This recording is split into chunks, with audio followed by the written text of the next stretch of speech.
여러분 숙제를 잘 하고 계신지 잘 모르겠네요. 잘 외우고 계시기를 바랍니다. 제가 지금 체크는 하지 않겠는데, 그리고 한 가지 제가 광고 말씀 드릴 거는 앞에 출석부가 있는데 이제 혹시 옛날 거라도 빠진 거 있으면은 꼭 기록하셔서 상을 받으시기 바랍니다. 제가 상을 준비하려고 하니까 이제 시작. 이번이 이제 5번째인데 이제 5번째를 시작하려고 합니다. 오늘은 이제 13장부터 17장까지 말씀을 이제 같이 보도록 할 텐데,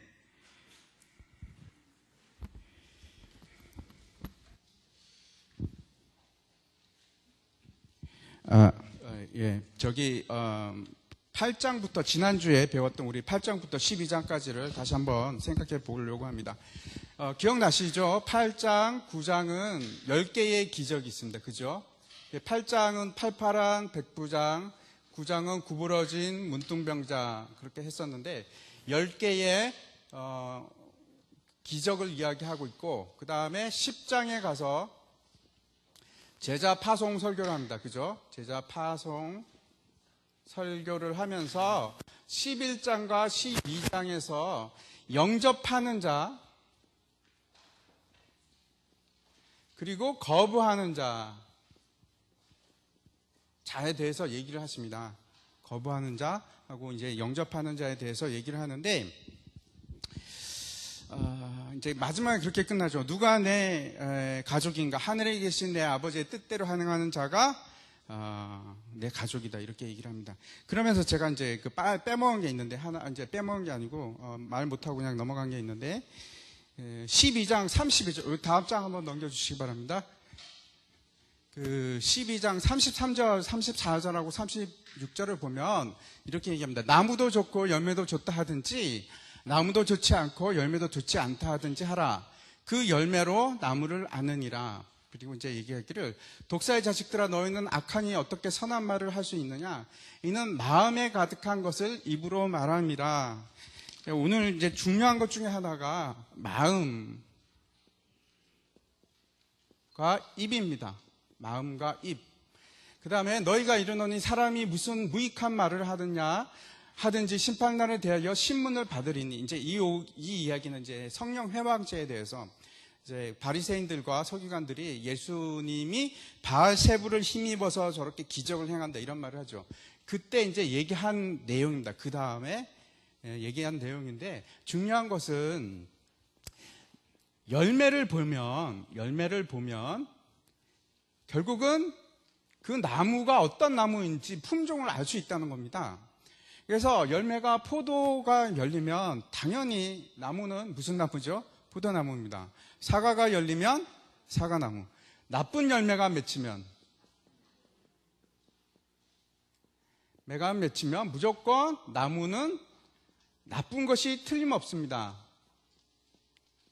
근데 열매를 지금 저기서 뭐라고 얘기하냐면 말, 한마디로 얘기해서 입으로 하는 말이라고 얘기를 해요. 그래갖고 뒤에서 이제 쭉 나오는 것 중에 하나가 이제 12장 뒤에서 보면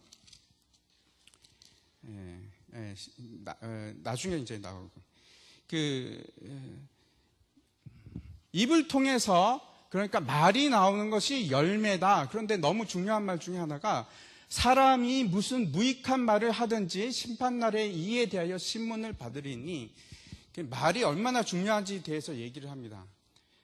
근데 이게 이제 계속해서 그 뒤로도 쭉 주제로 이어갑니다. 결국 무슨 얘기냐면 마음에 있는 것이 입으로 나온다 하는 얘기를 하는 거죠. 그죠? 나무를 통해서 열매가 나온다. 그래서 열매를 보면은 그 마음이 어떤 것인지 알 수 있다, 이런 말을 하는 겁니다. 그래서 이제 가짜 말을 하면, 그죠? 성령을 회방하는 말을 하면 반드시 그 나무는 나쁜 나무다, 이 말을 하는 것입니다. 이걸 이제 기억했으면 좋겠습니다. 왜냐하면 이 주제가 계속해서 17장까지 계속 이어져서 나갑니다. 말과 그 마음과 입에 대해서. 그 다음에 또 하나 제가 말씀드리고 싶은 것은, 43절부터 45절, 그 12장, 그 다음 거 한번 넘겨주십시오. 예. 이런 거죠. 이제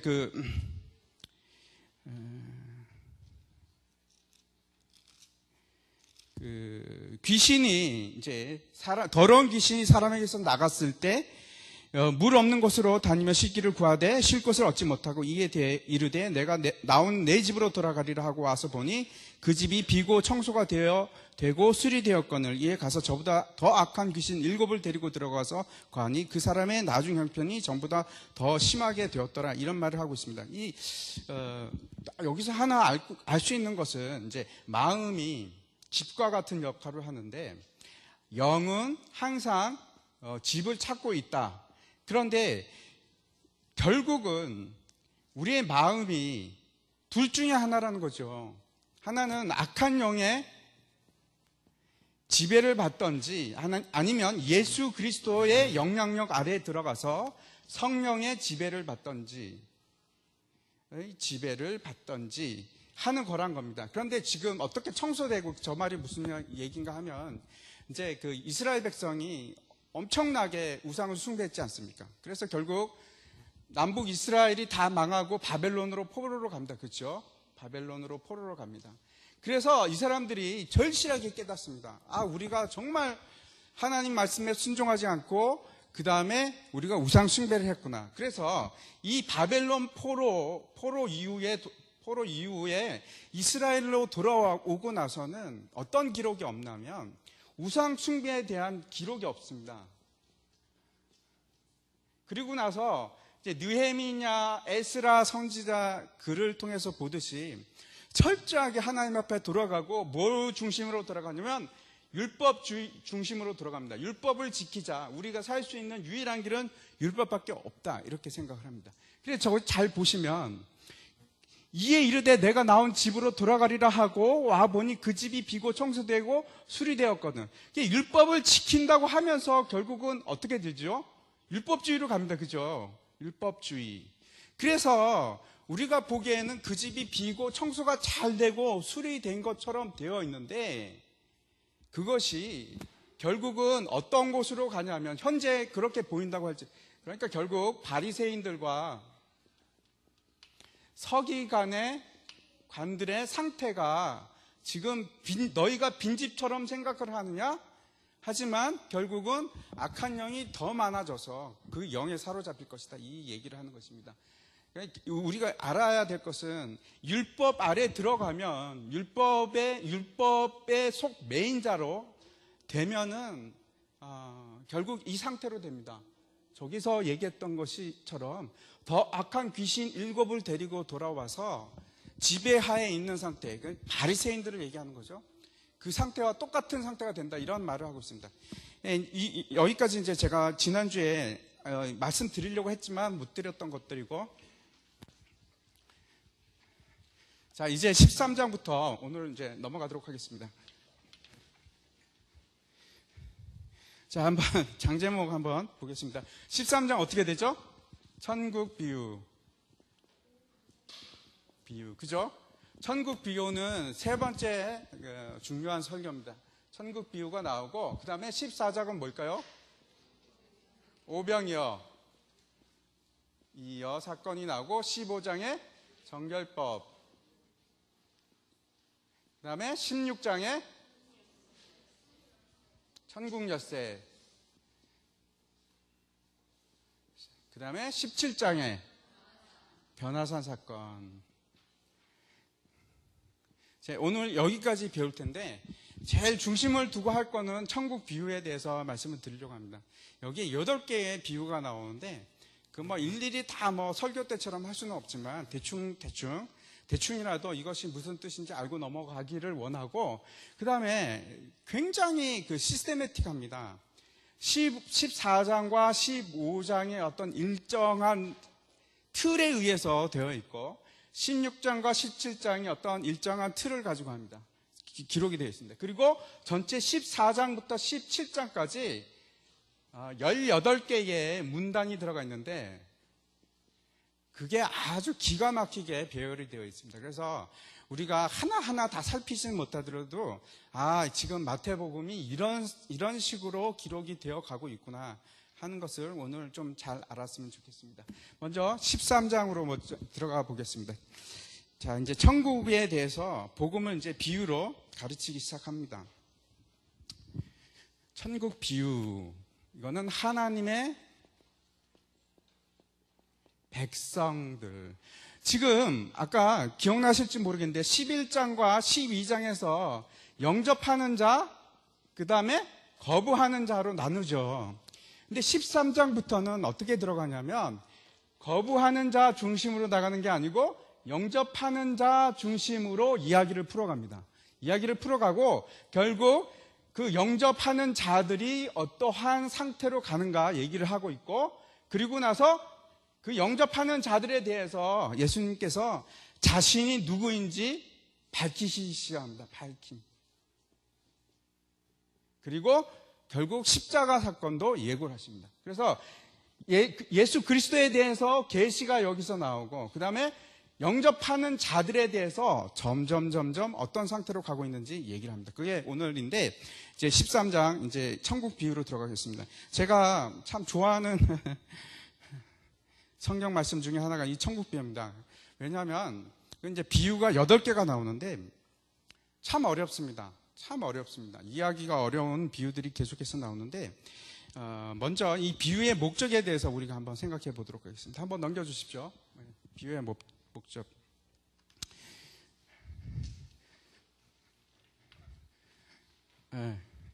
저게 나왔으니까 저거부터 보도록 하겠습니다.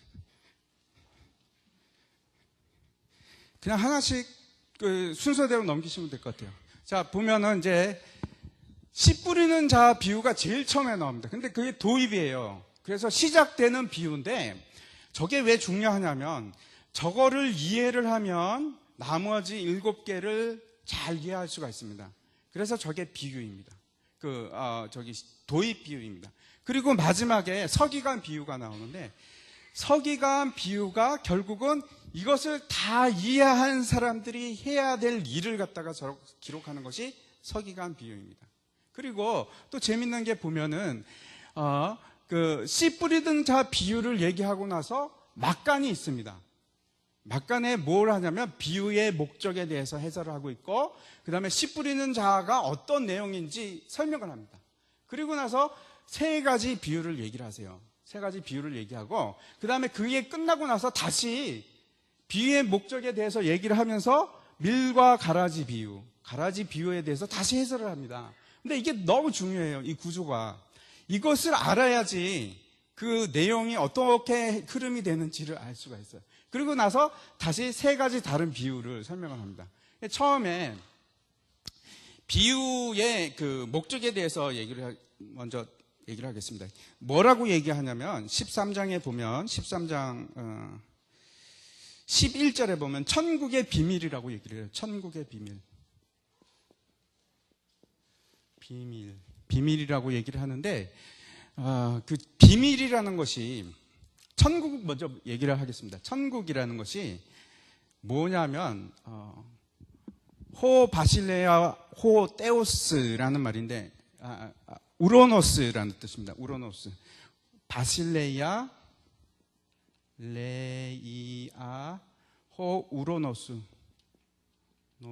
이게 하늘이라는 뜻입니다. 하늘.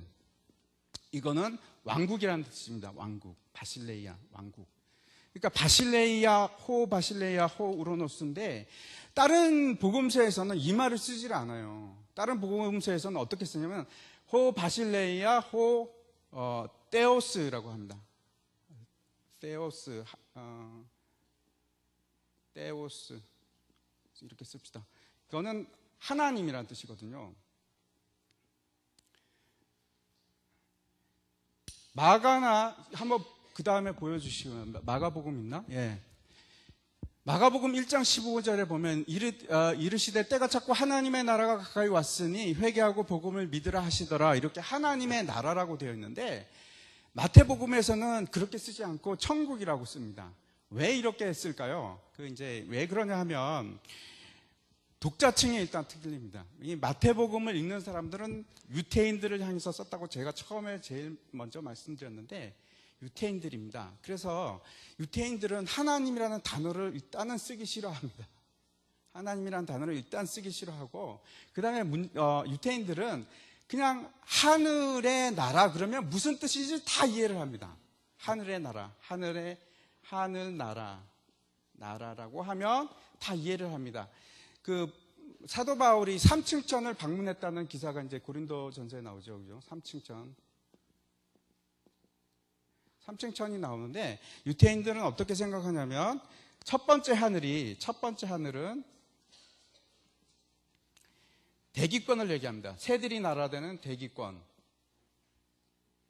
대기권이 첫 번째 하늘입니다. 두 번째 하늘은 우주를 얘기합니다. 우주.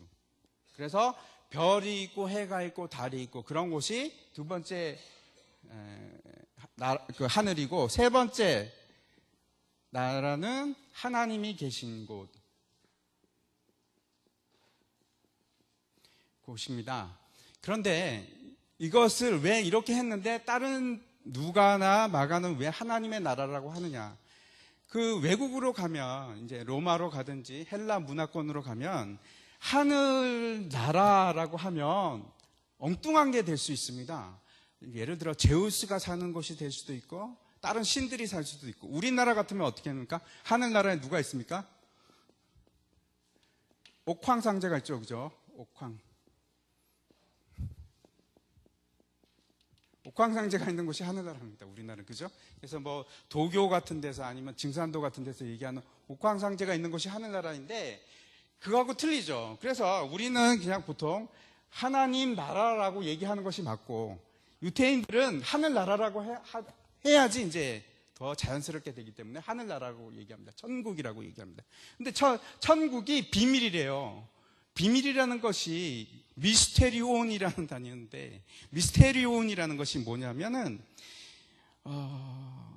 은밀하고 그 다음에 은밀하게 전수되어 가고 있고 계획이 있고 그 다음에 종말적이다, 그런 뜻입니다. 그런데 이 비밀이라는 것이 어떠냐면 이런 거하고 똑같습니다. 문이 있는데 절대로 내가 열 수 없어요.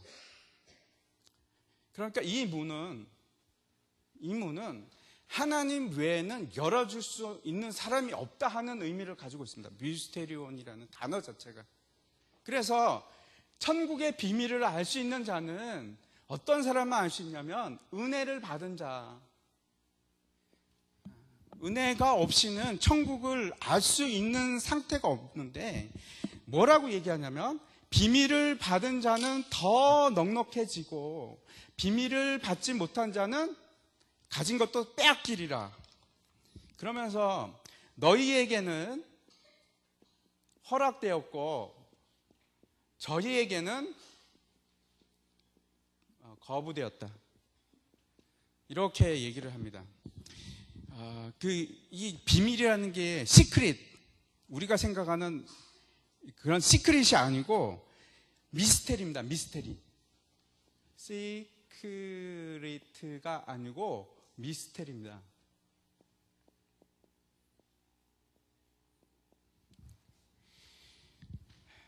감추였던 것이 기이하게 드러나는 상태를 갖다가 미스테리. 야, 정말 미스테리하다 하는 것처럼 기이하게 드러난다는 뜻을 가지고 있습니다. 그래서 왜 비밀이냐 하면, 그 전에는 사람들이 하나님 나라가 올 것인지 몰랐습니까? 유태인들도 다 알고 있었어요. 그런데 너희들이 생각하는 그 하늘나라가 아니고 지금부터 이 13장을 통해서 그 비유로 내가 얘기할 때인데 얼마나 그게 비밀스러운 것인가 너희가 보라는 뜻입니다. 여러분 아마 이제 설교 말씀도 듣고 이제 성경을 통해서도 많이 배웠기 때문에 하나님 나라가 무엇인지 개념을 좀 잡고 있을 거라고 생각합니다. 하나님 나라는, 그쵸? 우리가 죽어서 가는 곳이 하나님 나라 맞습니까? 거기도 하나님 나라 맞아요. 그런데 여기서 지금 예수님께서 아주 획기적이고 혁명적인 얘기를 하시는 거예요. 사람들이 다 그것만 하나님 나라라고 생각을 하고 있는데 그게 아니고 지금 시작됐다는 겁니다. 하나님 나라가 시작이 되었고 지금 막 일어나고 있는데 그것이 비밀스럽고 신비스럽게 지금 막 확장되어 있고 너희들도 그것을 누릴 수 있다. 경험할 수 있다. 이렇게 얘기를 해요. 그래서 우리가 이 13장을 통해서 우리가 천국 백성이지 않습니까? 그래서 천국 백성이 하나님 나라를 어떻게 누리고 지금 하나님 나라가 무엇인지 좀 알았으면 좋겠습니다. 하나님 나라는 그렇죠? 기본적인 것을 제가 말씀드리면 왕국입니다. 나라라고 하지만 왕국에 가깝습니다. 왕국입니다. 왕국. 왕이 누구죠? 하나님. 그리고 그 왕국에는 뭐가 있을까요? 영토가 있고 그 다음에 다스림을 받는 백성들이 있습니다. 이것이 전형적인 왕국을 얘기하는 겁니다. 그래서 여러분 똑같아요. 여러분의 마음이 영토가 되는 겁니다. 마음. 그래서 그 영토 안에 하나님이 계시면 여러분 안에 하나님의 나라가 임한 겁니다. 그 하나님의 나라가 임하면 어떤 일들이 되냐면 회복이 일어나요. 회복이. 근본적인 회복이 일어나기 시작해요. 근본적인 회복이 안 일어날 수가 없습니다. 무조건 일어나는 겁니다. 변화가 시작되는데 근데 그것이 세상 사람들이 이해할 수 없는 방법으로 와요. 세상 사람들이 이해할 수 없는 방법으로 그 회복이 일어납니다. 그래서 세상을 지배하는 것들이 있어요. 예를 들어가지고 돈이라든지 지위라든지 그죠? 그런 거하고 상관없이 하나님이 지배하는 자들에게 그 하나님이 지배함으로써 회복되는 것들이 일어나는데 이런 것들하고 상관없이 일어나기 시작해요. 그러면서 이제 우리가 주기도문에서 하늘 뭐라고 하죠? 하늘에서 이루어진 것 같이 이 땅에서 이루어지게 하옵시며 이렇게 얘기하잖아요. 하나님 나라가 임하는 것이 그것이 지금 막 일어나는 겁니다. 계속해서 일어나는 겁니다. 이게 얼핏 막 보여지기 시작하는 거예요. 마치 지속적으로 이렇게 보여지는 것이 아니고 순간순간 그 영상 속에서 막 그 영상이 쫙 흘러가면 순간순간 막 그 가운데 삽입된 장면들이 반짝반짝 빛나듯이 이 회복되는 것이 하나님 나라가 막 보여지기 시작하는 거예요. 그래서 이 13장을 통해서 우리가 보면서 하나님 나라가 내가 생각하는 거하고 좀 틀린 거 아닌가? 좀 여러분 생각하시기 바랍니다.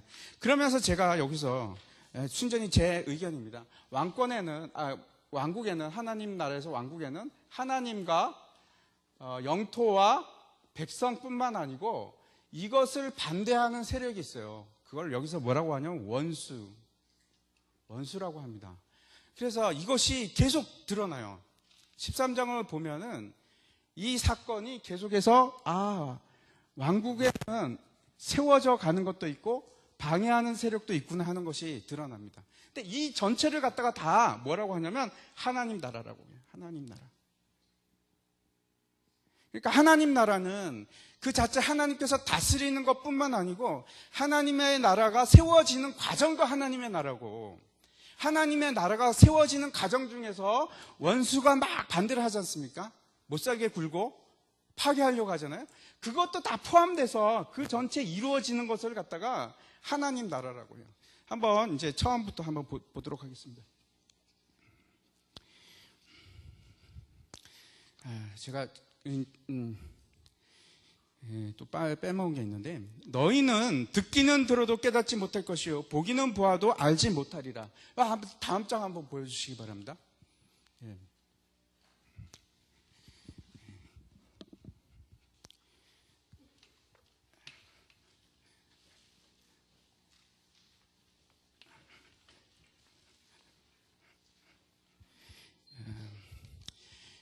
그 보면은 여러분 이제 그 성경책을 한번 보십시오. 15절에 보면 14절부터 이렇게 되어 있어요. 14절 후반절부터 너희가 듣기는 들어도 깨닫지 못할 것이요 보기는 보아도 알지 못하리라. 이 백성들의 마음이 완악하여져서 그 귀는 듣기에 둔하고 눈은 감았으니 이는 눈으로 보고 귀로 듣고 마음으로 깨달아 돌이켜 내게 고침을 받을까 두려워함이라. 이게 이사야서 말씀입니다. 지금 씨 뿌리는 비유를 얘기하고 그 다음에 막간에 해설이 들어가요. 해설을 하면서 전체적인 것에 대한 해설을 합니다. 씨 뿌리는 비유에 대해서 해설을 하고 비유에 대해서 전체적인 해설을 하는데 거기서 참 힘든 거는 우리가 이해하기 힘든 것은 마치 이렇게 얘기하는 것 같아요. 못 들을 사람은 내가 아예 못 듣게 하겠다. 들을 사람은 내가 꼭 듣게 하겠다. 이런 식으로 하나님께서 그렇게 얘기하는 것처럼 들립니다. 지금 그것을 언제 가서 이해할 수 있냐면 씨 뿌리는 비유를 이해하면은 이 말이 이제 이해가 되기 시작해요. 이사야 선지자가 어떻게 하냐면 이스라엘 백성들에게 그렇죠. 이스라엘 백성들이 얼마나 타락하고 많은 죄악을 저지릅니까? 돌아오라 수도 없이 하나님께서 이스라엘 백성에게 수도 없이 얘기를 하십니다. 우상을 버리고 나에게로 돌아오라. 그랬더니 이스라엘 백성이 말을 들었습니까? 예? 안 들었죠. 말을 안 들었어요. 그리고 지금 이사야서 읽었던 이사야서 이 말씀은 언제 말씀이냐면 안 듣고 그때 하나님께서 마지막 심판하실 때 하신 말씀입니다. 이제 너희가 못 듣게 하겠다. 듣기는 들어도 깨닫지 못할 것이요 보기는 보아도 너희는 모를 것이다. 이렇게 얘기합니다. 그 히브리적 사고에서 어떤 것이 있냐면 눈, 심장, 그 다음에 귀, 입, 손, 발 이런 사고방식이 있습니다. 이게 무슨 뜻이냐면 원인과 결과입니다. 이것을 통해서 이렇게 된다 하는 생각이 있어요. 그래서 눈을 통해서 내 심장이 움직이는 겁니다. 히브리적 사고입니다. 그래서 눈으로 봄으로 인해서 내 심장이 어떻게 되냐면 심장이 뭐죠? 마음입니다. 마음. 그래서 눈으로 보면서 내 마음이 결단을 내리는 것이고 그 다음에 귀로 듣는 거죠. 그죠? 들음으로 통해서 내 입이 시인을 하는 겁니다. 고백을 하는 겁니다. 마찬가지로 손이 움직여서 손이 어떤 것을 이유가 돼서 발이 움직이기 시작한다. 이런 것이 있는데 저기서 다시 한번 보여주십시오. 로마서 10장 9절과 8절, 10절, 9절과 10절 한번 보여주십시오. 예. 내가 만일 내 입으로 예수를 주로 시인하며 또 하나님께서 그를 죽은 자 가운데서 살리신 것을 내 마음에 믿으면 구원을 받으리라. 사람이 마음으로 믿어 의에 이르고 입으로 시인하여 구원에 이르느니라. 그래서 눈으로 내가 확인하고 심장으로 결단을 하고 그 다음에 귀로서 귀 때문에 입이 그 결과로 고백을 한다 하는 얘기를 지금 로마서에서 얘기하는 거예요. 그러니까 지금 그 마음이라는 거하고 여기서 이제 계속 나오는데 앞에서도 우리가 12장 마지막에서 봤죠. 마음이라는 거하고 입이라는 것은 뭘 말하냐면 어떤 일의 결과를 얘기하는 겁니다. 결과를. 그래서 믿음의 고백이 결국 마음으로 믿고 입으로 고백하고 하는 것을 믿음이라고 하는 이유가 지금 요 이사야서에서도 너희가 보아도 보지 못하고 이렇게 얘기하죠. 그러니까 심장이 결단을 할 수가 없어요. 눈으로 볼 수가 없으니까. 그 다음에 들어도 귀가 제대로 작동하지 않으니까 입으로 시인할 수가 없어요. 그 얘기를 지금 하고 있는 겁니다. 그래서 지금 눈으로 보고 마음으로 연결이 되고 귀로 들음으로 입으로 연결이 돼서 시인을 한다 이런 겁니다. 이제 천국 비유를 이제 씨 뿌리는 비유로 다시 들어가기 전에 조금만 더 제가 설명을 할게요. 왜 비유로 설명하는가 하는 것부터 제가 말씀드리겠습니다. 이 다음 장 넘겨주시기 바랍니다. 천국을 설명할 수 있을까? 여러분, 요즘에도 보면은 그 책도 많이 나와 있고, 그 다음에 어떤 간증 같은 거 들어보면 천국 갔다 온 사람 간증이 많이 있지 않습니까? 그죠? 그런데 원초적인 질문을 해보는 겁니다. 초월, 그죠? 앞에서 우리가 첫 강의에 제가 말씀드렸던 건데, 초월이라는 것은 무엇입니까? 우리의 경험과 지식을 완전히 뛰어넘는 상태를 얘기하는 거죠. 그죠? 우리가 경험으로나 지식으로 도저히 알 수 없는 걸 초월이라고 합니다. 초월을 설명할 수 있을까?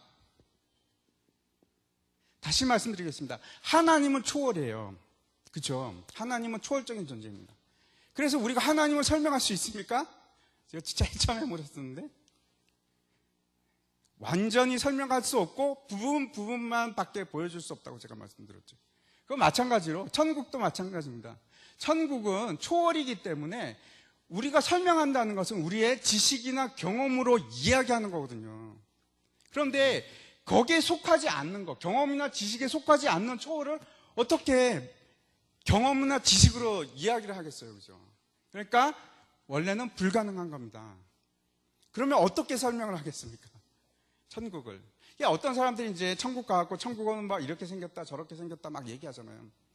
그게 사실일 수도 있지만 별로 중요하지가 않아요. 왜냐하면 그 사람이 보는 것은, 그 사람이 보고 이 얘기를 우리에게 들려준다는 것 자체가 지금 초월을 설명하는 거거든요. 그러니까 맞았다 틀렸다?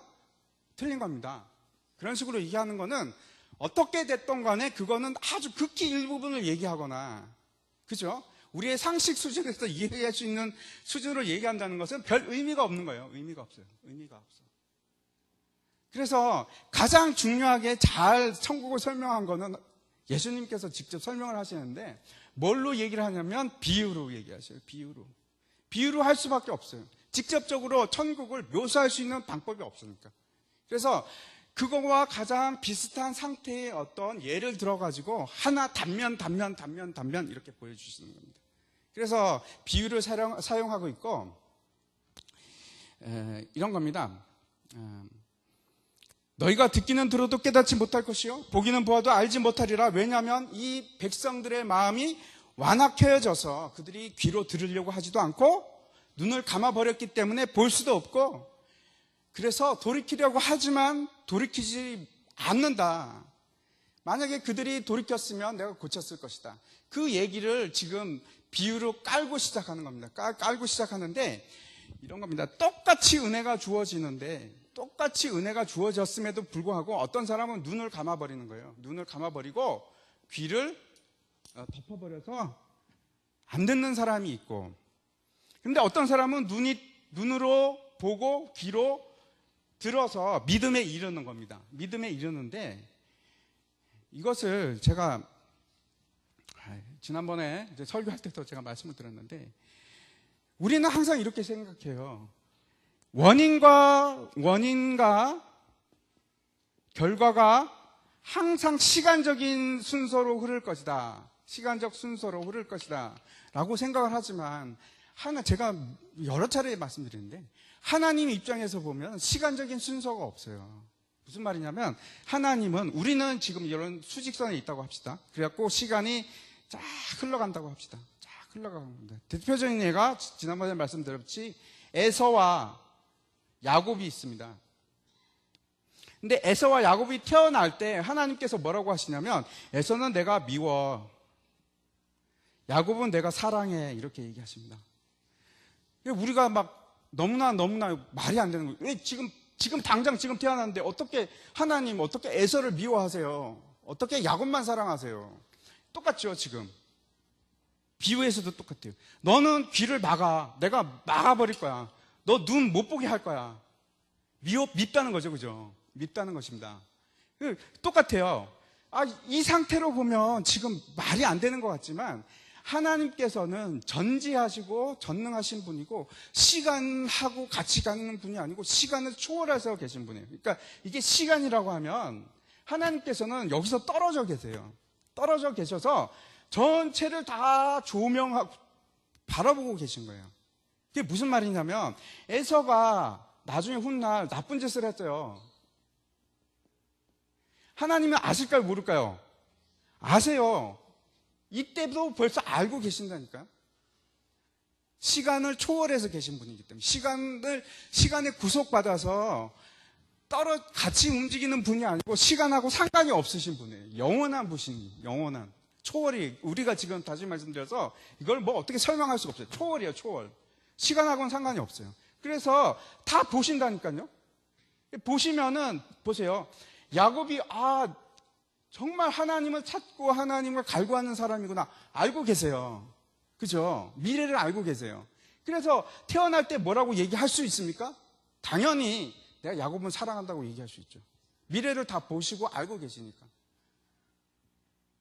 당연히 에서는 미운 짓을 했구나. 그럼 나 미워.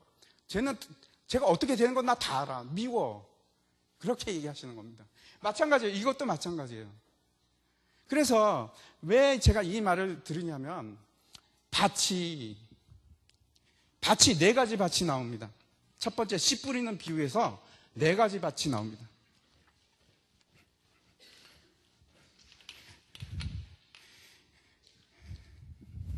이스라엘에 가면 이제 이렇게 둔덕이 많아요. 이렇게 평지는 별로 없고 둔덕이 많은데 여기다가 계단밭을 만듭니다. 계단밭을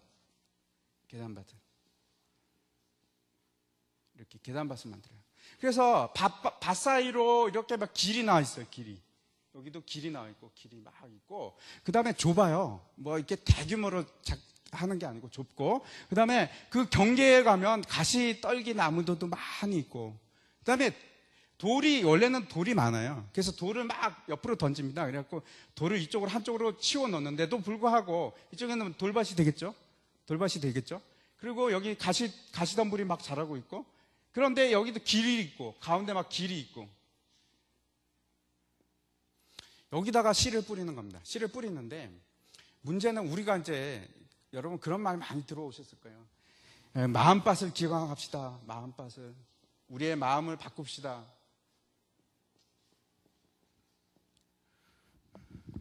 지금 그 얘기를 지금 하고자 하는 것이 아니에요. 씨 뿌리는 비유가. 이게 지금 앞에서 말씀드렸지. 에서는 내가 미워했고 야곱은 사랑했다는 그 의미가 여기 안에 들어있어요. 밭의 종류가. 어떤 사람은 좋은 밭이고 어떤 사람은 나쁜 밭이에요. 근데 그 결과적으로 봐서 결국 처음부터 보니까 이게 그런 밭이었다는 거죠. 그래서 지금 잘못 들으시면 여러분 그럼 난 소용이 없어요. 그거하고는 전혀 상관이 없습니다. 지금 상태가 이런 겁니다. 지금 상태가 여러분이 좋은 밭이잖아요. 지금 잘 받아들이고 있잖아요. 성경이 뭐라고 그러냐면 알곡과 가라지가 있는데 하나님께서 이 가라지를 뽑지 않아요. 왜 그러냐면 현재 상태에서 우리는 이게 알곡이 될지 가라지인지 구별할 수 있는 방법이 몰라요. 지금 그럼 제가 무슨 말을 하는 거냐? 지금 상황에서 내가 얘기할 수 있어요. 여러분이 지금 상황에서 어떤 사람이 복음을 받지 않아요. 그러면 이 사람은 나쁜 밭이죠. 그죠? 나쁜 밭이죠. 그러면 지금 상황이 그런 거예요. 지금 상황이. 그런데 나중에 알고 봤더니 이 사람이 복음을 받아들였어, 나중에. 근데 그러면 우리가, 그때는 내가 나쁜 밭인 줄 알았는데 사실은 좋은 밭이었구나. 그러니까 우리는 미래를 모르기 때문에 지금 현재 상황으로 이 사람이 현재는 악하다, 선하다를 얘기할 수 있지만 그 미래에 대해서는 우리가 얘기할 수가 없어요. 제가 너무 설명 어렵게 하는 것 같은데 이해하시기 바랍니다. 그래도 무슨 뜻인지 이해하시기 바랍니다. 하여튼 제가 씨 뿌리는 비유로 가겠습니다. 그 비유라는 것이 이제 50%는 사실을 얘기합니다. 사실. 그 다음에 50%는 허구를 얘기해요. 그러니까 지금 비유가 8개가 나오는데 50% 정도는 지금 사실을 빗대어서 얘기하고 있고 그 나머지는 어떤 허구적인 얘기를 해요. 그런데 중요한 것이 이 허구에 있습니다. 어떤 거가 있냐면 상식 밖의 요소가 있어요. 상식 밖의 요소. 그래서 이것을 통해서 우리가 메시지를, 이런 거구나. 세상 얘기를 하는 것이 아니고 지금 천국 얘기를 하는구나. 우리가 깨달아 알 수가 있어요. 그래서 중요한 것은 이 비유를 볼 때 상식 밖의 요소가 도대체 어떤 게 상식 밖의 요소인가 찾아보는 게 되게 중요해요. 한번 우리 같이 한번 해봅시다. 8개나 있는데 하나씩 한번 해봅시다. 씨 뿌리는 자의 비유를 가서 보겠습니다. 어떤 게 상식 밖일까요? 한번 얘기해 보세요. 예? 그 얘기는 다 아시죠? 어떤 사람이 씨 뿌리는 자가 밭에 씨를 뿌리는데 어떤 씨는 길가에 떨어지고 어떤 씨는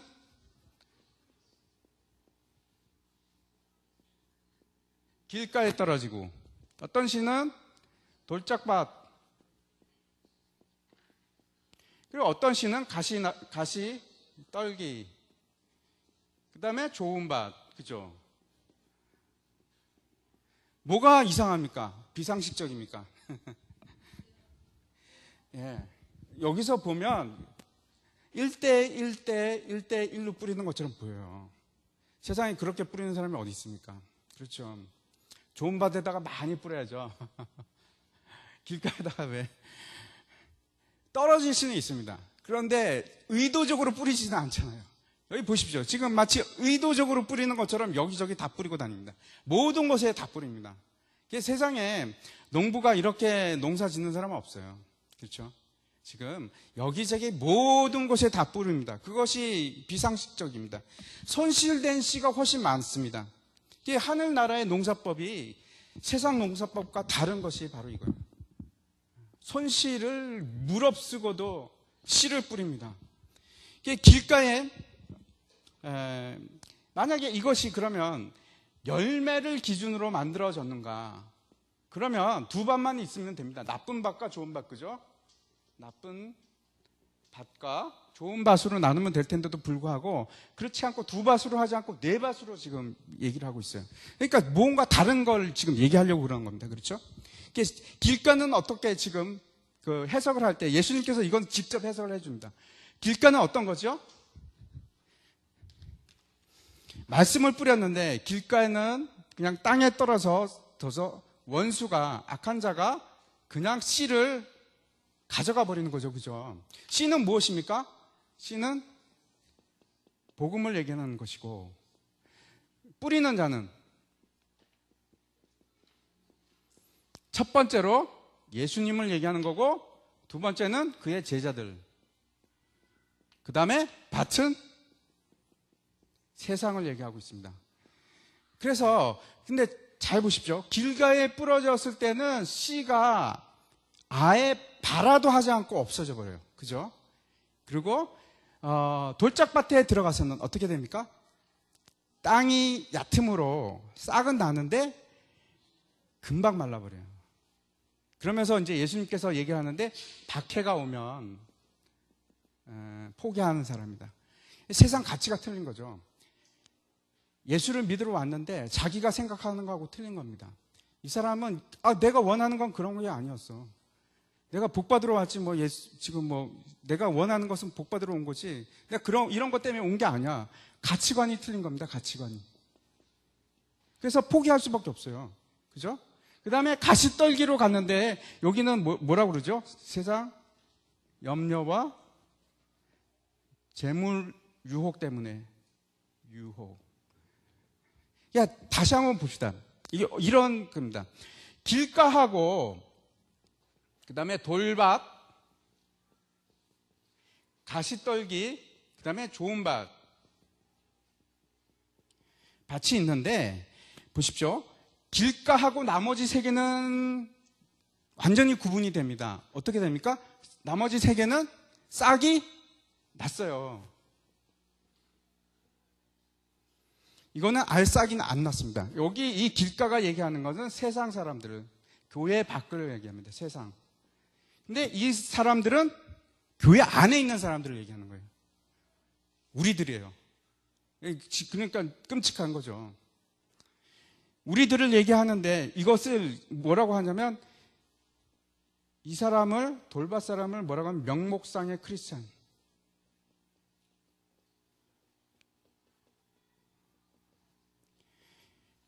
크리스찬이라고 얘기하는데 전혀 크리스찬 같지 않은 사람.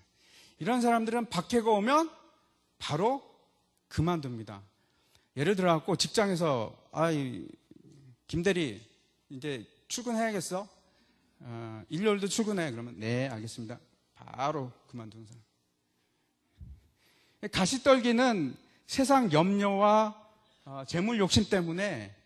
근데 여기에 또 달라집니다. 그렇죠? 이거 보십시오. 여기는 싹이 난 경계고 여기는 싹이 난 것뿐만 아니고 가시떨기에 있는 거는 자랍니다. 많이 자라요. 신앙이 성장하는 것처럼 보여요. 신앙성이 쭉쭉쭉쭉쭉 성장해서 사람들이 보기에 저 사람 대단해. 신앙이 막 날이 갈수록 달라지네. 굉장해. 그런데 뭐가 없어요? 열매가 없어요. 열매가. 그런데 좋은 밭은 결국 30배, 60배, 100배의 결실을 맺는다. 이거 뭐 많은 거 아닙니다. 보통 그 한 알에 그 밀 씨앗이나 이런 게 뭐 보통 한 200배까지 맺습니다. 그러니까 이게 뭐 그렇게 많은 것도 아니에요. 근데 잘 보십시오. 이 가시떨기에 있는 사람들은 세상 근심, 염려, 결국 자기 중심적인 신앙생활을 하는 겁니다. 그래서 정말 예수님이 자기의 주인 되심이 아닌 사람들이에요. 여러분들 중에서는 찔리는 사람이 없으시길 바랍니다. 아멘. 그래서 자기 중심적인 사람은 계속 탐심하고, 그렇죠? 세상 염려가 나를 못 살게 구는 거예요. 신앙생활을 방해합니다. 그런 사람들은 결국은 뭐가 없냐면 열매가 없어요. 열매가. 이 얘기를 합니다.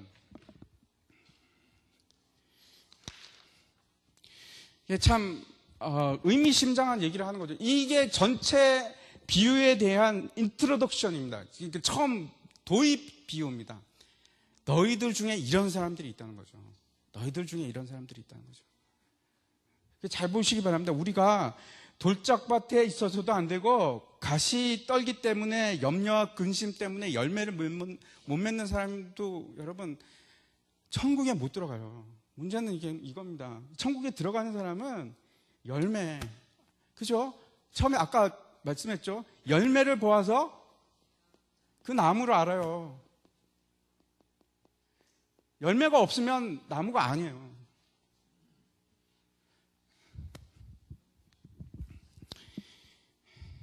자, 그 다음에 이제 알곡과 가라지 비유로 넘어가겠습니다.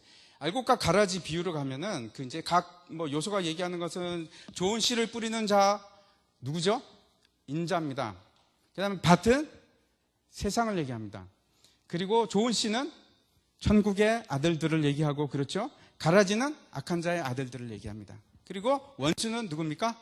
마귀고 귀신, 사탄이죠. 그 다음에 세상 끝은 이제 심판을 얘기를 하는데, 여기에 여러분 뭘 찾아내야 되냐면 상식 밖의 요소를 찾아내는 겁니다. 뭐가 상식 밖의 요소입니까? 알곡과 가라지에서 상식, 알곡과 가라지.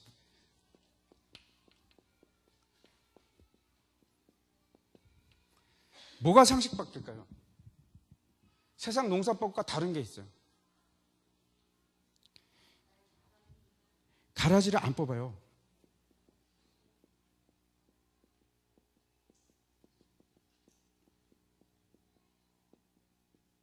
이거는 세상 농사법에서는 있을 수가 없는 겁니다. 왜냐하면 가라지를 안 뽑으면 생산량이 확 떨어지거든요. 그래서 뽑아줘야 됩니다. 그러니까 가라지를 뽑지 않는다면 이 사람은 농부가 어떤 사람이에요? 게으른 사람이에요. 게으른. 정의롭지 못한 사람이에요.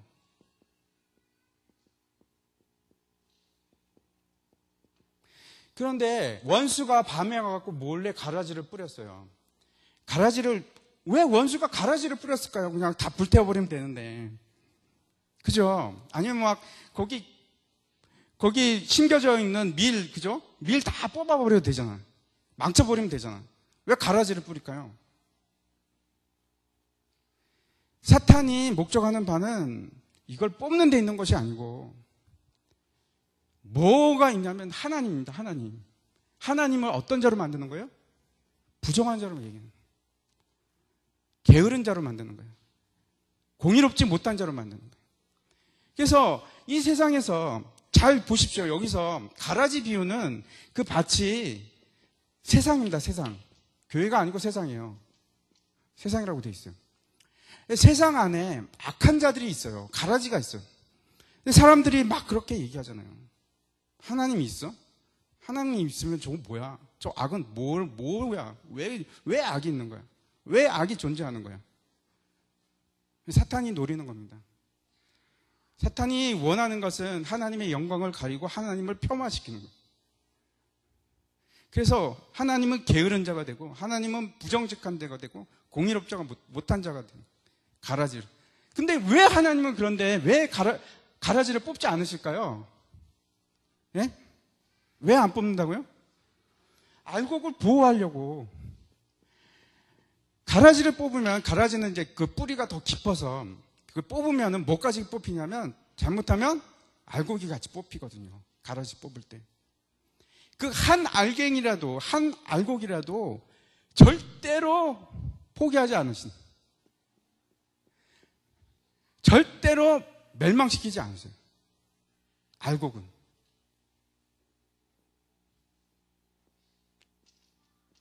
심지어는 하나님께서 불의하다는 말을 들어가면서도까지 여러분을 보호하시는 거예요. 하나라도 놓치지 않겠다고. 이게 세상 농사법하고는 틀립니다. 하나님께서 원하시는 것은 수확량이 아니에요. 수확량. 량이 아니고 하나하나. 여러분과 저 하나하나를. 그런데 이것으로 끝나는 게 아니고 결국은 나중에 심판이 있죠. 그죠? 추수 때 심판이 있어서 결국 가라지는 모아서 불로 갑니다. 불로. 그리고 알곡은 모아서 곡간으로 가고. 분명히 이제 심판이 있습니다. 그런데 심판이 늦춰지는 겁니다. 그것이 하나님의 나라입니다.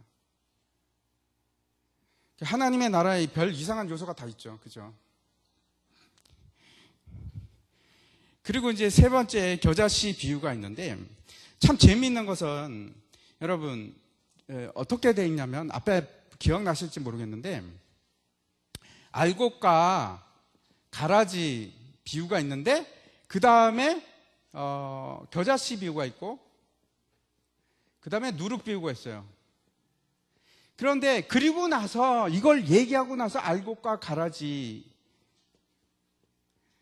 해설을 하신다고요. 왜 이렇게 하실까요? 이게 너무나 중요한 겁니다. 무슨 말이냐면 알곡과 가라지를 이때 이 시점에서 하는 이유가 결국 누룩과 겨자씨 역시 알곡과 가라지에 지금 영양 비슷한 문맥이 흐르고 있다는 것을 보여주시는 거예요. 사람들이 이걸 많이 놓쳐요. 그래가지고 여러분 최근에 와서 제가 이런 얘기를 많이 들었습니다. 하는 사람들이 가끔 나타납니다. 겨자씨하고 누룩 비유가 사실은 우리가 여태까지 배웠던 거 그런 것이 아니다라고 얘기하는 사람들이 많아요. 저도 이제 그렇게 생각을 합니다. 그게 왜 그러냐면 알곡과 가라지를 여기서 설명하는 이유가 있어요. 그러니까 지금 무엇을 중점적으로 얘기하고 있느냐면 원수에 대해서 설명을 하시는 거예요. 원수에 대해서. 그러니까 원수도 하나님 나라의 요소 중에 하나입니다. 그러니까 원수가 반드시 포함이 돼 있어요. 그것을 얘기를 하시는데 누룩을 한번 보시기 바랍니다. 누룩이 이제 가루 서말에 갖다 넣어 부풀게 한 누룩과 같으니 이게 먼저가 아니죠. 겨자씨가 먼저죠. 겨자씨가 이제 천국이다. 그러면서 심는 자는 누가 됩니까? 예수님이 되고 그 다음에 이제 이 겨자씨가 풀보다 커서 나무가 되고 공중의 새들이 깃든다. 이것이 이제 비유의 내용인데 상식 밖의 요소가 있습니다. 뭐가 상식 밖의 요소일까요? 겨자씨 비유에서.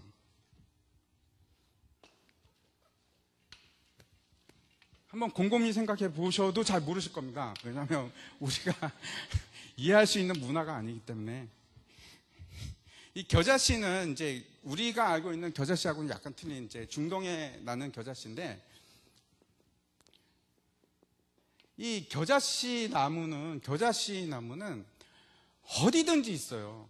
그래서 막 그냥 광야나 들판이나 이런 데 가면 그냥 노란 꽃이 막, 겨자씨 꽃이 막 피어 있습니다. 그런데 이 주인이 상식밖에 이상한 짓을 합니다. 한 점. 밭을 깨끗하게 만들고 자기 밭에다가 겨자씨를 심는 거예요. 이거는 도저히 있을 수가 없는 겁니다. 왜냐하면 겨자를 만약에 구하고 싶으면 밖에 그냥 천지에 널려 있는 것이 겨자입니다. 근데 그것을, 그 겨자씨를 밭에다가 심는 사람은 아무도 없어요. 근데 이 주인은, 이 농부는 뭐가 잘못됐는지, 겨자씨가 아주 작은 그 겨자씨죠. 근데 이거 세상에서 제일 작은 건 아닙니다. 그거보다 더 작은 씨도 있다고 그래요. 하여튼 이제 그 상징적으로 얘기하는데, 그 가장 작은 겨자씨를 여기다 심는 겁니다. 그런 이상한 일은 일어날 수 없어요. 그런데 그걸 하십니다. 그리고 나서 어떤 결과가 일어나면, 그 흔한 씨, 그 볼품없는 씨, 겨자씨는 흔하고 볼품없고 아무것도 아닌 쓸모없이 보이는 그런 겁니다. 그런 것이 심겼는데 꽉 차버리는 거예요. 근데 이제 겨자씨는 풀입니다. 1년초입니다. 1년초. 근데 이게 이제 이상한 점 중에 하나가 나무가 되는 거예요. 나무가. 여기에 대해서도 이제 여러 가지 해설이 있는데, 형질 변화가 일어납니다. 그것 좀 이상하죠? 이상하고, 그 다음에 이 관목인데 높이가 1.8m에서 2m 정도까지 잘 자라면 그렇게 자랍니다. 그런데 그렇게 높은 게 아니죠. 한 요 정도 되는 거죠. 그런데 거기에 새들이 와서 막 깃듭니다. 집을 짓는 겁니다. 제가 이제 지난번에 제가 설교할 때도 말씀을 드렸는데, 결코 이게 아름다운 풍경이 아닙니다. 아름답지 못합니다. 좀 추한 형태로 보입니다. 그 새라는 것이 성경상에서는 좋은 의미로 거의 안 나와요. 거의 다 나쁜 의미로 많이 나옵니다. 그래서 이 하나님의 나라가 심겨서 막 자라는데 거기에 크게 자랍니다. 뭐 아무도 상상하지 못할 정도로 엄청난 그 자라는데, 근데도 거기에 새들이 막 깃드는 거죠. 그러니까 생각해 보십시오. 그 예루살렘에서 예수라는 사람이 죽음으로부터 아주 그 흠모할 만한 곳이 없는 그런 씨가 이 땅에 심겼는데, 그것이 자라서 지금 한번 교회를 생각해 보십시오. 하나님 나라를 한번 생각해 보십시오. 어마어마하게 전 세계로 막 퍼지는 겁니다. 그런데 그것뿐만 아니고 그 속에 원수가 가라지도 심어요. 가라지도 심습니다.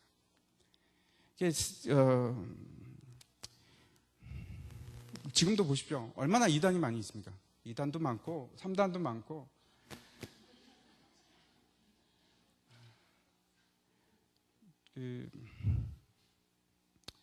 가짜 선지자가 너무 많아요. 가짜 선지자. 가짜가 많습니다. 그래서 정말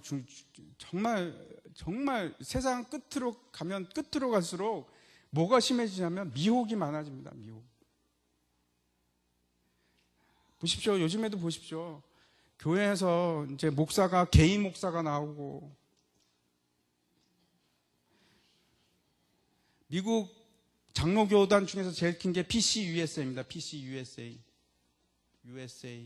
PCUSA에서 동성결혼 이제 합법화하고 이제 목회자도 이제 게이 목회자 안수 주기로 하려고 그러다가 그건 아직 통과는 못했어요. 그래서 이제 뭐 전혀 이상한 것이 아닙니다. 이게 이런 것들을 얘기하는 거예요. 이런 것들이. 그리고 뭐 하여튼 넘어가겠습니다. 누룩 비유를 보십시오. 여기서 이상한 게 있습니다. 누룩 비유. 뭐가 이상하냐면 이것도 못 찾으실 거예요. 가루 서말이인데 우리나라 걸로 하면 40리터입니다. 40리터. 40리터면요 얼마나 많은 양이면 장정 100명에 먹일 수 있는 양을 빵을 만들 수 있습니다. 여러분 이상하지 않습니까? 가정주부가 뭐 특별한 게 있어서 가루 서말에다가 누룩을 집어넣겠습니까? 이상하죠? 그 다음에 또 하나 이상한 게 있습니다. 여기 집어넣다 할 때 이 에네크레프센이라는 단어를 쓰는데 몰래라는 뜻입니다. 몰래. 누룩을 집어넣는데 당당하게 떳떳하게 집어넣는 게 아니고 몰래 집어넣습니다. 이상하죠? 이 여자가 왜 이 몰래 누룩을 집어넣을까요? 누룩도 마찬가지입니다. 누룩도 성경에서 좋은 뜻으로 쓰인 적이 하나도 없습니다. 이제 6월절 얘기할 때는 누룩을 모든 집에서 다 없애버리라고 하죠.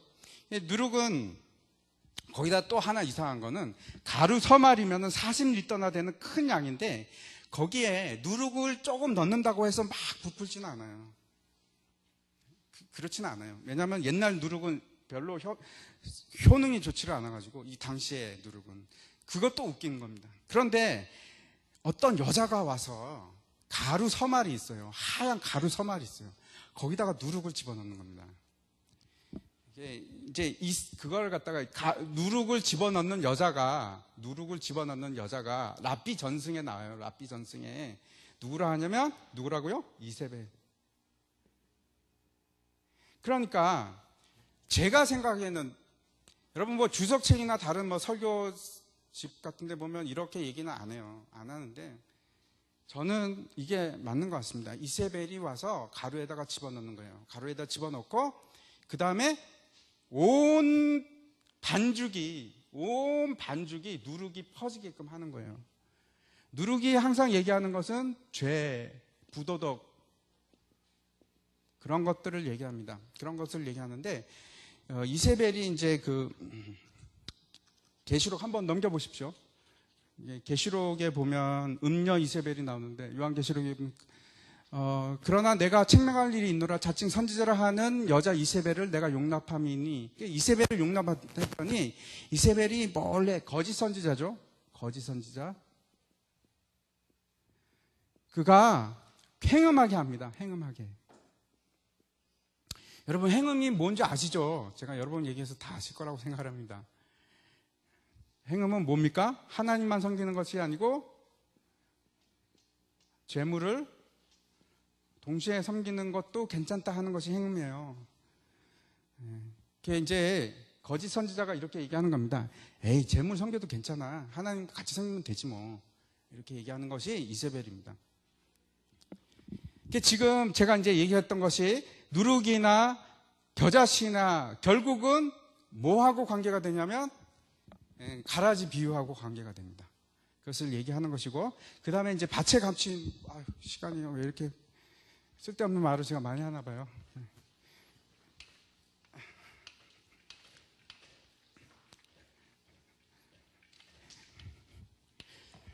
보화 비유가 있는데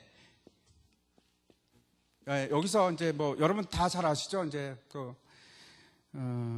밭에 이제 지나가다가 사람이 보화를 발견하고 깜짝 놀라고 숨기고 다시 가서 모든 것을 팔아갖고 그 밭을 사는 얘기입니다. 그런데 여기서 상식 밖의 얘기가 뭘까요?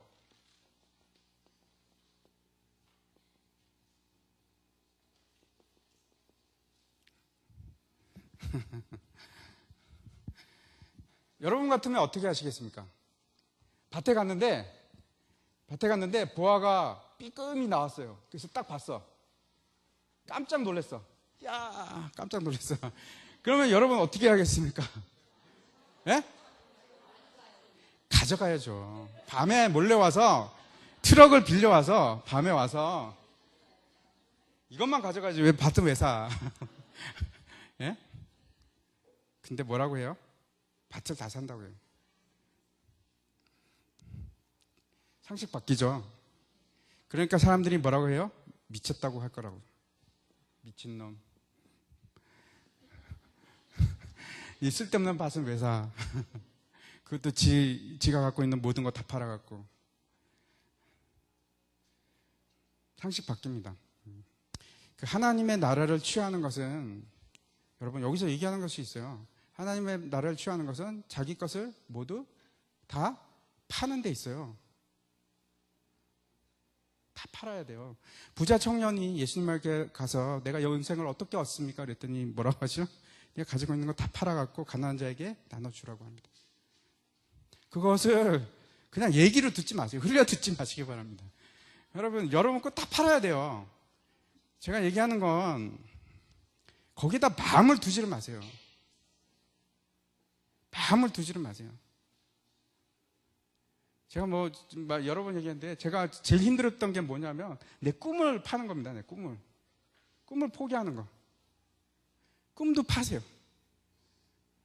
여러분 꿈까지 팔고 거기다가 예수로 바꾸세요.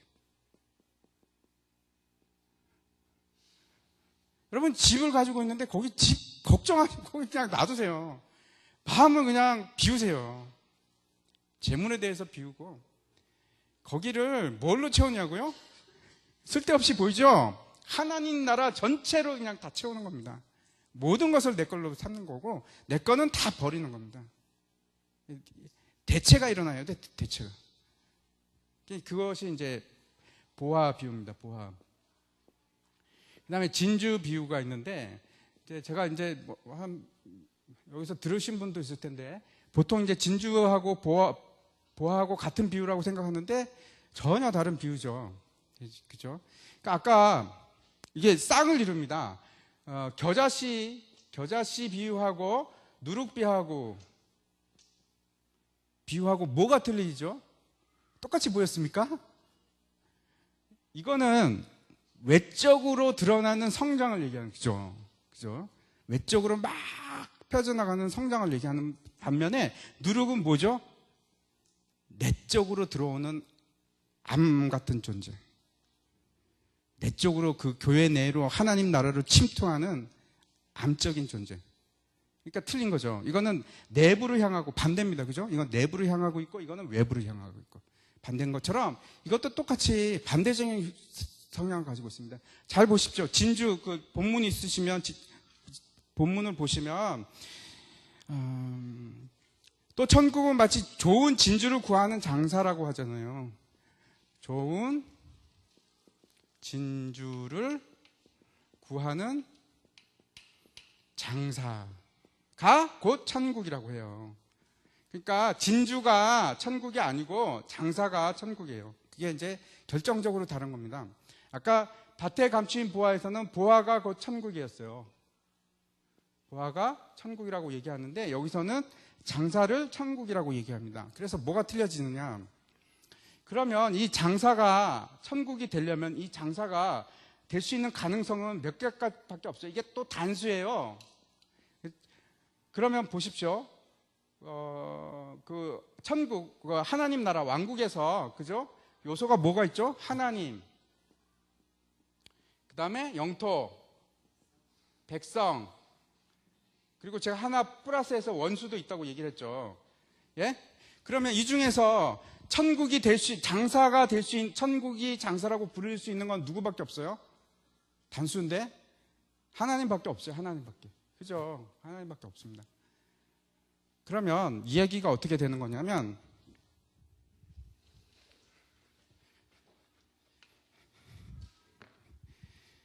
하나님께서 좋은 진주를 막 찾으러 다니는, 진주라는 것은 당시에 보석 중에서 제일 값진 것입니다. 가장 값진 진주를 막 찾아가다가 딱 발견했어요. 진주를 발견했어요. 그럼 어떡합니까? 하나님이 진주를 딱 발견해서 자기가 가진 모든 것을 다 팔아요. 누구를 팔았습니까? 예수님을 팔았어요. 자기 자신을 팔았어요. 그래서 진주를 삽니다. 하나님 입장에서 우리를 그 사랑하는 그 마음을 지금 전하고 있는 거예요. 이게 천국입니다. 하나님께서 여러분을 진주로 생각하는 끔찍한 지금 말도 안 되는 얘기를 하고 있는 거죠. 그죠? 상식 바뀌죠? 예. 여기서 상식 바뀐 것은 뭐가 상식 바뀌냐면 장사는 트레이드 아닙니까? 그죠? 뭘 사고 팔고 하는 사람인데 자기가 가진 모든 것을 다 팔아요. 진주를 사기 위해서. 말이 안 되는 거죠. 말이 안 되는데 그런 장사는 없습니다. 세상에서. 그런 장사는 없는데 하나님께서는 자기 자신을 팔아서 여러분을 사신 거예요. 그래서 이 보화와 비유하고 다른 점은 뭐냐면 보화와 비유는 그죠? 이거 누룩과 겨자씨처럼 완전 반대예요. 보화 비유는 내가 하나님을 발견한 것이고, 그죠? 보화 비유. 진주 비유는 하나님이 나를 발견한 거예요. 그래서 전혀 다른 얘기입니다. 똑같은 값진 것을 찾는데 전혀 다른 지금 반대되는 얘기를 하고 있습니다. 그런 얘기를 하고 나서 그 다음에 결론적으로 얘기하는 것이 그 다음에 또 하나 있죠. 그물 비유를 합니다. 그물 비유. 그물 비유에서 재미난 것은 물고기를 잡는데 그물로 잡습니다. 근데 아까 가라지하고 뭐가 틀리냐면 가라지 비유하고 틀린 점은 무엇이냐 하면 가라지는 이게 밭이 뭐라고 했죠? 세상이라고 했습니다. 그런데 바다에는 많은 물고기들이 있어요. 근데 그물을 탁 던져가지고 그물에 잡힌 물고기들이 있어요. 이 그물은 교회를 얘기합니다. 교회를 얘기합니다. 지금 그물 밖에도 고기들이 많이 있어요. 근데 그 그물에 잡혀있는 고기들도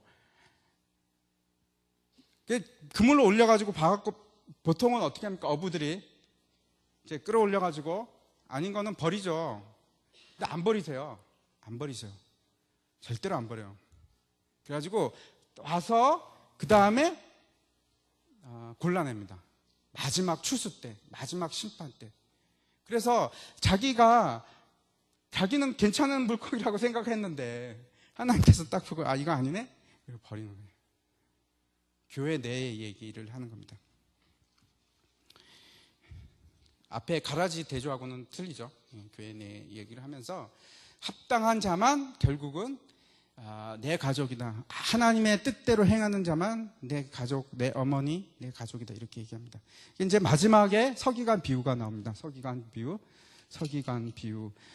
비유도 참 어려운 비유 중에 하나인데 그 회당에 가면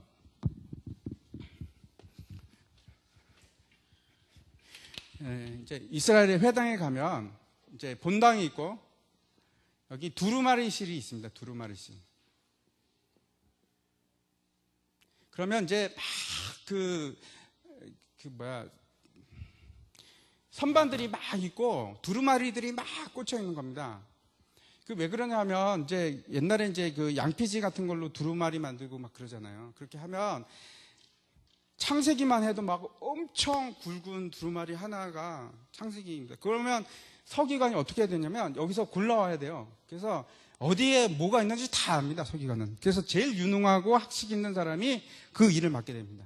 그래갖고 맡아가지고 지금 예를 들어갖고 출애굽기 그러면은 이제 막 가서 출애굽기 딱 찾아갖고 딱 꺼내오는 겁니다. 꺼내갖고 출애굽기 20장 그러면 쫙 펼쳐갖고 금방 20장 어디 있는지, 왜냐하면 옛날엔 장절도 없잖아요.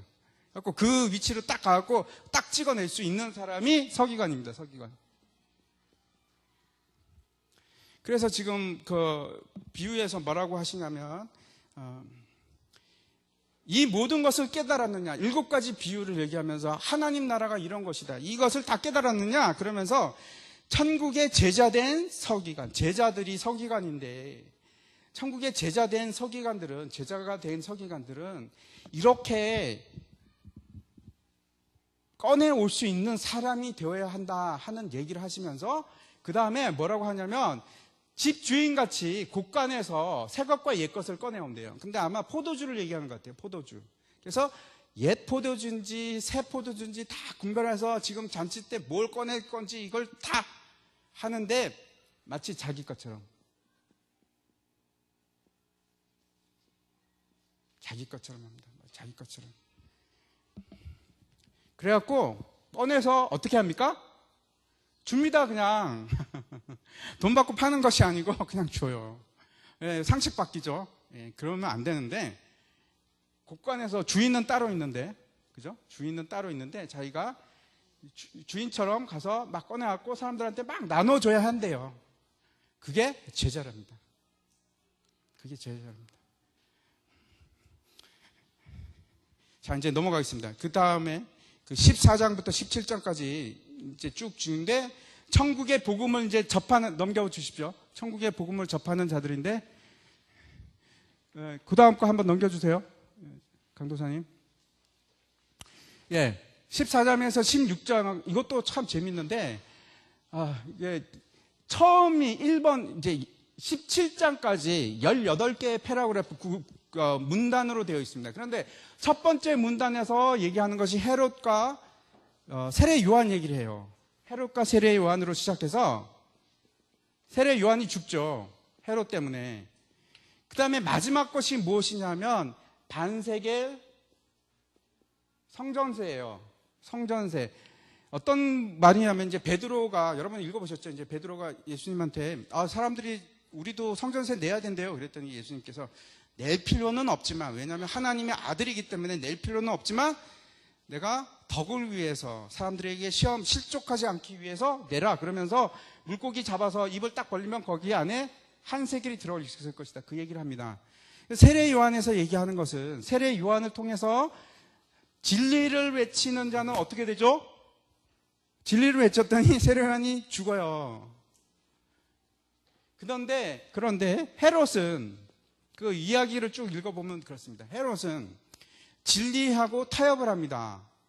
그랬더니 이게 그런 사람이죠. 진리로 타협을 할 것이냐, 타협을 할 것이냐, 제자된 서기관들이, 제자들이 타협을 할 것인가, 진리를 고수할 것인가. 진리를 고수하면 죽을 수도 있다, 이 얘기를 하는 겁니다. 그리고 마지막에 가서 반세겔 얘기를 하는데 이게 쌍을 이룹니다. 이렇게 해서 딱 닫아줘요. 어떤 거냐면 결국 세상은 왕이 통치하는 나라다. 너희들을 다스리는 사람이 있어. 그 사람들이 너희를 죽일 수도 있어. 그렇게 어마어마한 얘기를 하는 거예요. 진리 때문에 너희가 죽을 수도 있어. 그리고 너희들이 이 땅에 살아갈 때 세금 내라 그러면 뭐라고요? 순복해. 싸우지 말고 순복해서 내. 통치하는 자에게 순복하라. 그 얘기를 하시는 겁니다. 왜요? 실족하지 않기 위해서. 내가 세상 법을 지켜면서 그렇게 해야 된다로 딱 가운데로 맺으면서 가운데 이제 얘기를 하세요. 두 가지를 하는데 처음에 앞에 보십시오. 앞에 넘겨주시면 이것도 참 재밌는 것이 15장하고 14장하고 15장이 처음이 시작이 오병 이후로 시작해서 7병 이후로 끝나요. 잔치로 시작해서 잔치로 끝납니다. 어떤 사람들이 예수를 받아들이는 자, 예수를 영접하는 자. 그런데 바다 위를 걸으심, 제가 시간 배정을 잘못해갖고 또 이렇게 됐는데, 이게 어떻게 쌍을 이루는지 잘 보시기 바랍니다. 바다 위를 걷는 거하고 가나안 여자의 믿음하고 대조를 이루어요. 어떻게 이루어지냐면 바다 위를 걸을 때 마가복음하고 나오는 내용하고 초점이 틀려요. 마가복음에서는 그 제자들이 예수님을 거역하고 거꾸로 가는데 초점이 있는 반면에 여기서는 뭐에 있냐면 베드로에 있어요. 예수님이 나타나죠. 물 위로 막 걷습니다. 그랬더니 베드로가 그걸 보고 사람들이 유령이다 그런데 베드로가 뭐냐면 주님이시면 나도 걷게 해주십시오. 그랬더니 이제 나와서 걷다가 바람을 보고 겁이 나서 빠져들죠. 그랬더니 예수님께서 믿음이 적은 자요, 이렇게 합니다. 믿음이 적은 자요. 그런데 가나안 여인은 어떤 겁니까? 수로보니게 여인이죠. 그래서 잔치상에서 아이들에게 밖에 줄 수 없다, 떡을 줄 수 없다 그랬더니 그래도 떨어진 것은 개들이 먹나이다, 이 얘기를 하시잖아요. 그랬더니 예수님께서 네 믿음이 크도다 이렇게 얘기하는데 한번 넘겨주십시오. 뒤에 히브리적 믿음을 제가 먼저 얘기를 할게요. 히브리적인 믿음은 개체가 공동체 내로 편입되는 것을 믿음이라고 합니다. 그러니까 내가 믿음을 가진다는 뜻이 뭐냐면 저 사람이 나의 주인이 되고 리더가 될 것이다. 그래서 내가 저 사람 밑에 있는 공동체로 들어갈 것이다 하는 것이 믿음이에요. 그러면 어떻게 됩니까? 그 공동체 안에 들어가면 그 사람이 다 해결을 해줘야 돼요. 그 공동체 안에 포도나무가 있으면 나도 그 포도나무를 먹을 수가 있고, 그 공동체 안에 떡이 있으면 나도 그 떡을 먹을 수가 있어요. 권리가 생깁니다. 믿음이. 그래서 히브리적으로 말씀드리면 믿음은 적음이 있고 많음이 있다? 없다? 없어요. 있거나 포함되거나 포함되지 않거나 둘 중에 하나예요. 근데 왜 예수님께서는 믿음이 적은 자요? 라고 얘기를 하셨는가? 그리고 왜 그 가나안 여인에게는 믿음이 큰 자, 이방인 중 이같이 믿음이 큰 자를 내가 본 적이 없다고 얘기를 하시는가? 그것은 그 베드로의 경우 작은 믿음이라는 것은 그렇죠. 그래서 겨자씨만한 믿음이 있으면 마지막 그 이적이 나옵니다. 귀신 들린 아이의 얘기했는데 겨자씨만한 믿음만 있으면 이 산들로 들려 저 바다에 던지우라 그러면 그렇게 된다고요? 안 된다고요?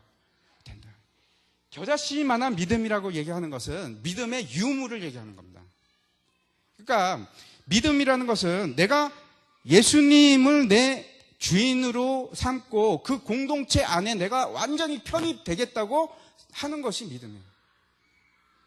그것이 믿음이고 충성을 받아들이고 그 다음에 리더에게 복속하고 그래서 내가 그 나라에 하나님 나라에 있는 모든 것을 누릴 수 있는 권리가 생기는 거예요. 그것이 믿음입니다. 그런데 왜 작은 믿음이라고 하느냐? 이것은 믿음이 조금해서 그런 것이 아니고 지금은 믿음이 없지만 포기하지 않고 예수님께서 뭘 얘기하시냐면 앞으로 큰 믿음이 될 수 있다. 다시 말해서 믿음이 있을 수 있다. 이렇게 얘기하는 거죠. 그 가능성을 얘기해 주시는 겁니다. 그래서 작은 믿음, 큰 믿음. 히브리적 사고에서는 그런 게 없어요. 그러니까 믿음이 있거나 없거나 밖에. 근데 이걸 확고하게 내가 저 안에 포함되었다고 생각하면 그것을 믿음이 있다, 큰 믿음이라고 얘기를 합니다. 그 다음에 제가 또 말씀드릴 시간이 다 되었는데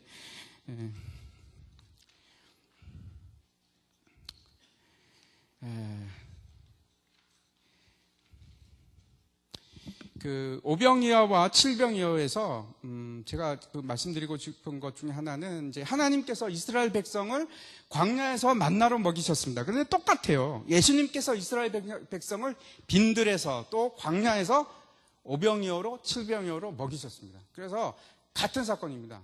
그 같은 사건을 얘기하는데 중요한 것은 여러분 광야에서 먹을 때 만나를 먹었죠, 그죠? 만나를 먹었는데 오병이어를 하고 나서 오병이어를 할 때 50명씩 100명씩 때로 앉혀서 계수를 하십니다. 그 계수를 왜 하시냐면 계수를 하는 이유가 민수기에서도 2번의 계수가 나오는데 항상 언제 하냐면 6월절이 끝나고 나서 합니다. 무슨 말이냐면 그 잔치를 끝나고 나서 계수를 한다는 것은 한 가지 이유밖에 없어요. 군대 조직입니다. 군대 조직. 그러니까 지금 앞에 다시 넘겨서 15장, 16장 그거 개요도 한번 보여주시기 바랍니다. 예, 앞에 하나, 여기서 보면 잔치를 하죠. 끝에서도 잔치를 하는데 저것이 6월절 잔치입니다. 6월절 만찬을 얘기하는 것인데 여러분 제가 여러분한테 말씀드리고 싶은 건 시간이 다 갔는데 6월절 만찬을 통해 갖고 우리가 준비되어야 하는 것이 있습니다. 제자로 완전히 제자가 되어서 이제는 믿음의 용사로 되는 겁니다. 믿음의 용사. 즉 하나님의 군대로 되는 겁니다. 그것이 그 전에 일어나는 것이 저 바로 6월절 만찬입니다. 그 예수님의 그 최후의 만찬도 마찬가지. 그것도 6월절 전에 먹는 최후의 만찬이죠. 그때도 마찬가지입니다. 그것이 끝나고 나서 예수님의 제자들이 이제 정말 세상과 싸울 수 있는 군대가 되는 거. 그 마지막이 이제 만찬으로 됩니다. 가나안 믿음 게네사렛 저 위의 세계는요 이스라엘 지역입니다. 유다 지역이고 요 밑에 세계는 갈릴리 치유라고 되어 있는데 갈릴리 동편입니다. 이것도. 그래서 이방 사역이 끝나고 잔치를 하시고 저 위에서는 이스라엘 사역이 끝나고 잔치를 하신 겁니다. 그 다음에 한 장 넘기세요. 그 다음에 16장과 17장에 보면은 예수님께서 16장을 통해 갖고 베드로의 고백을 받아내시죠. 주는 그리스도시요 살아계신 하나님의 아들이니이다. 이렇게 얘기하면서 내가 이 반석 위에 교회를 세우리니 이렇게 얘기하잖아요. 반석이 뭘까요? 반석이 베드로를 이제 카톨릭에서는 베드로라고 얘기를 하지만 물론 베드로라는 이름이 반석입니다. 하지만 반석 위에 성전, 교회, 그때 당시는 지금 교회가 없는 상태죠. 반석 위에 성전을 세우는 게 지극히 당연한 것이고 반석 위에, 돌 위에 제단을 쌓는 것이 지극히 당연한 겁니다. 그러니까 항상 하나님께 예배 드리는 자, 예배 드리는 곳, 반석 위에 세워야 되는데 그 반석이 어디에 나갔냐면 산상수훈 마지막 7장에서 반석 위에 세우는 잘 얘기를 하죠. 제가 결국 결론만 말씀드릴게요. 그것이 결국 예수 그리스도입니다. 예수 그리스도를 고백하는 믿음을 말하는 겁니다. 그 고백하는 믿음 위에 교회를 세우시고 그 다음에 네가 하늘에서 풀면 땅에서도 풀리리라 하는 얘기를 하는데 이 문이 있는데 문을 열 수 있는 그 성전의 문이 있습니다. 근데 성전의 문은 밖에서 절대로 여는 구멍이 없어요. 어떻게 하냐면 제사장이 여는데 북문으로 들어가서 안에서 열어줘야 돼요. 그것이 성전의 문입니다. 근데 그 성전에 열 수 있는 문을 주겠다는 것은 베드로가 결국 뭐가 된다고요? 제사장 역할을 하라는 겁니다. 제사장. 근데 베드로가 나중에 고백을 하죠. 우리 보고 다 뭐예요? 너희는 왕 같은 제사장이라고 하죠. 그런데 이 푼다는 것이 묶으면 땅에서, 하늘에서 묶으면 땅에서도 그것이 결국은 법을 얘기합니다.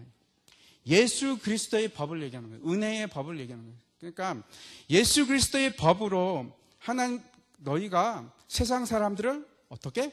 흑암에서 풀어주라. 그 얘기를 하시는 겁니다. 너희가 세상에 나가서 흑암에 있는, 어두움에 갇혀있는 자들을 풀어주라. 그 얘기를 하시는 겁니다. 오늘 너무 시간이 많이 돼서 오늘 여기까지만 하겠습니다. 질문 같은 건 나중에 다시 제가 받기로 하고 제가 기도하고 마치겠습니다. 하나님 아버지